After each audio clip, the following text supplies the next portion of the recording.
Hello and welcome to another travel vlog. We've hopped on the train from Amsterdam and have headed to Ghent, Belgium, where we're spending the next few days.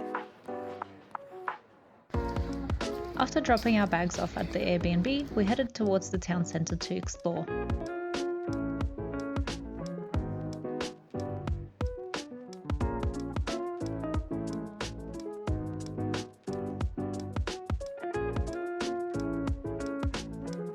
And the centre area is really beautiful and it kind of reminded me of Hogwarts.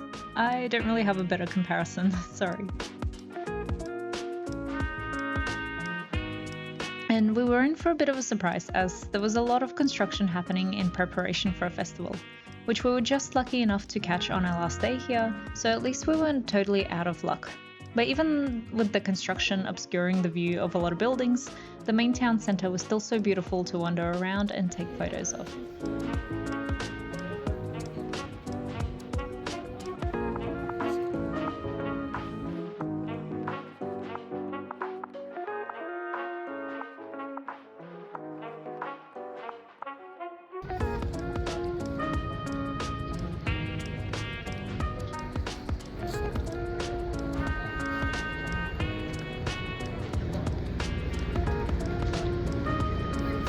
We wanted to try authentic Belgian food, so we decided on this restaurant, which has a lot of very local dishes. You will need to do a lot of googling of the menu, but I definitely recommend this place if you're ever in Ghent.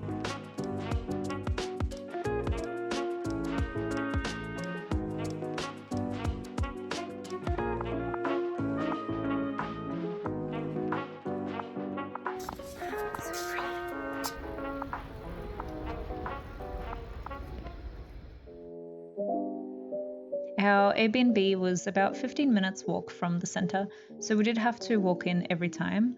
But the area we were in was still really nice and pretty, and it was good to see different parts of town whilst we were here for such a short stay.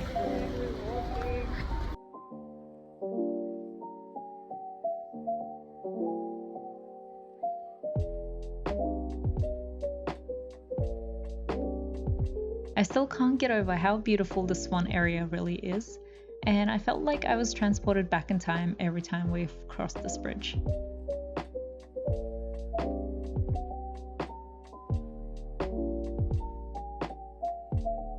There were quite a few times where we had to take the long way to things, and it really impacted on us walking around, so we did feel like we came at the wrong time. But that being said, I really love how the city seems to have all these really cool looking events, and it looks like it could be a pretty fun place to live with all these things happening.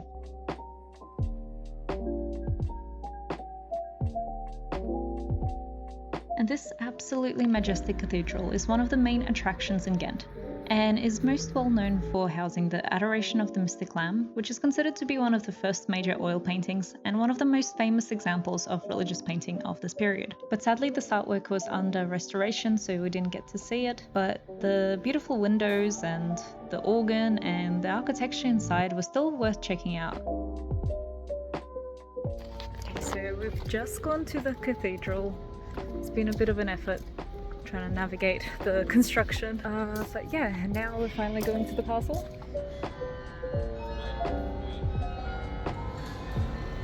And at this point you're probably thinking that this vlog is just me obsessing over pretty buildings, but for context, the oldest buildings in Australia are only about 200 years old, so it really fascinates me to see places like this that are a lot older.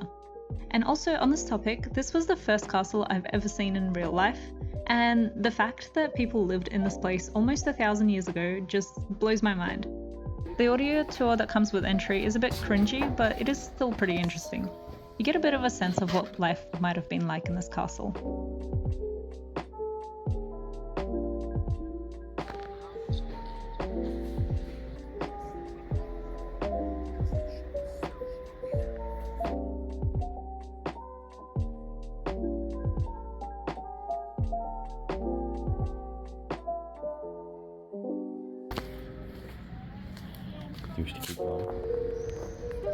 And I think my favourite part was walking the grounds here, because you really get a nice view of the castle.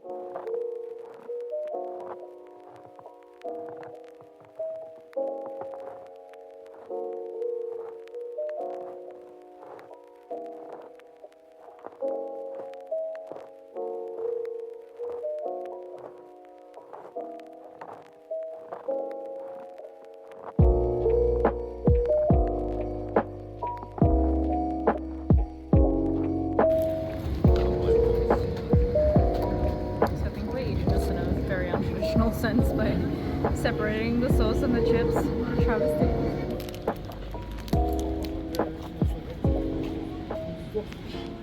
Our last touristy thing of the day was a canal tour. This one was a bigger boat, but had lower sidewalls, so we got a better view compared to the tour that we took in Amsterdam. I used to brush off these types of tours as being tourist traps, but whether it's a walking tour or a boat cruise, I think the tour guides are generally good at giving you some more information about the city that's not always found on Wikipedia.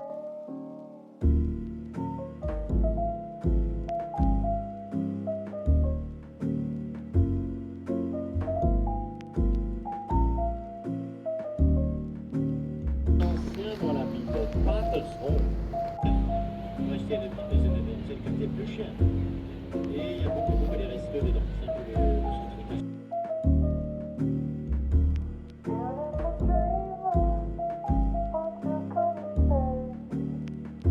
Avec les dames, ce bâtiment a été construit pendant le 15e siècle pour protéger les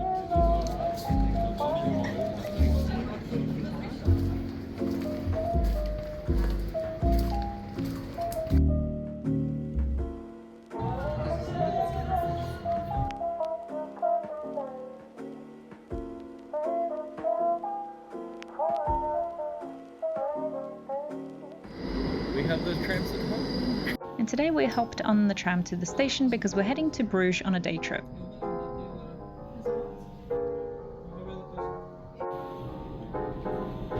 The train station looks so cool.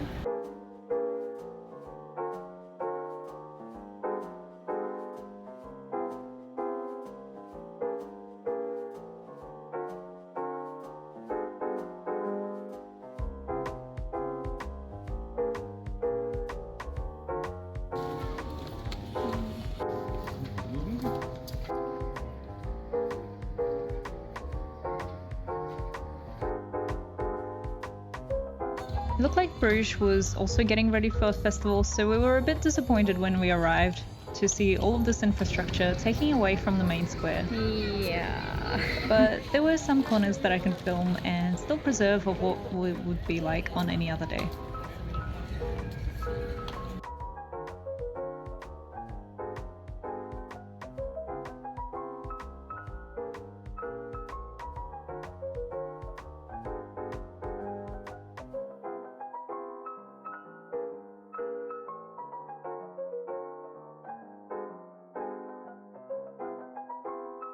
And we stopped at the old chocolate house, which I guess is famous for its chocolate. And I think this is where we started to go wrong, as I ordered way too much chocolate that I just couldn't finish.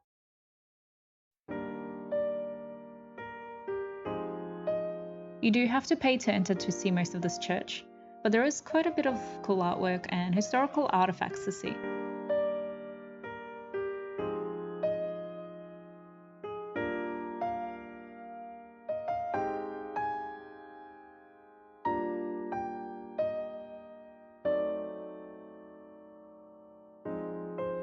And here's the work that most people come here for, Michelangelo's Madonna.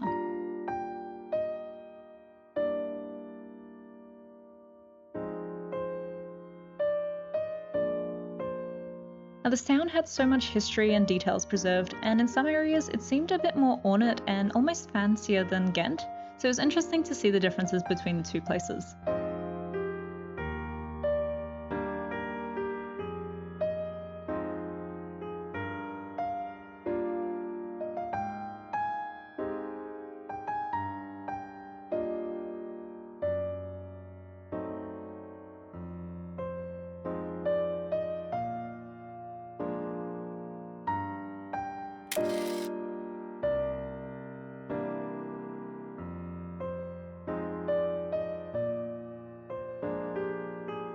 And one of the differences and why we were happy that we ended up staying in Ghent rather than Bruges was that Bruges seemed really touristy and there was just so many people around that it was nice to stay in a place that felt a bit more local. And sadly we ended up losing steam pretty quickly because of the heat, so we ditched our plan of climbing the Belfry Tower and ended up just heading back to Ghent.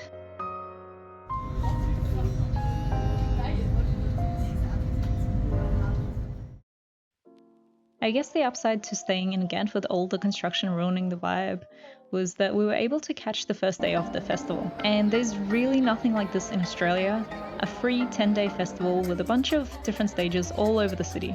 It was just insane. It was so cool to go around and experience different music genres playing and dance along with people from all kinds of ages and backgrounds.